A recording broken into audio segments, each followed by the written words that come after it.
رئیس کمیته انداز میگوید جمع‌آوری انداز در تاجیکستان به خصوص از کارخانه‌های دولتی مشکل تر شده است. نصرت الله دولتزاده روز 22 ایول ضمن نشست خبری در دوشنبه گفت در نیم سال گذشته مالیات پرداخت نکرده کارخانه‌ها به مرز 1 میلیارد سومانی نزدیک شده است. با معلوم شما میرسونم که با یکم ایول 2016 خطی معامله ثبوت آماده شده. بچه خرج امروز 815 میلیون تشکیل می‌کند.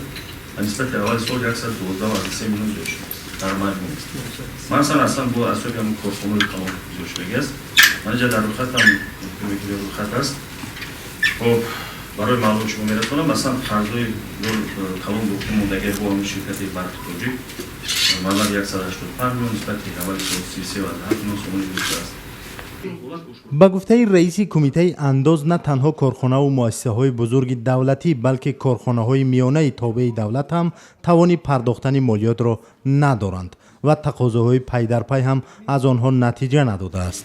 کارخانه فرعی KPD من علمی ساختمان 17 میلیون سومانی، سنکودا 1.6 میلیون سومانی، رسانده پرونتیپر 13.6 میلیون سومانی. خب شرط فونر 9 میلیون سومانی. من دیگر کارخانه‌ای هستند که بیشتر کار می‌کنند. بیشتر از 80% بودجه دولت تاجیکستان از حساب مالیات پر می شود ولی 2 سال اخیر به دلیل بحران در روسیه کم شدن پول مهاجران کاری پرداخت مالیات به بودجه کمتر شده است. گزارش ها زیادند که به دلیل پر نشدن بخش درآمد بودجه طبیبان و آموزگاران در بعضی از ناحیه ها مزد کارشان را سر وقت نمی گیرند.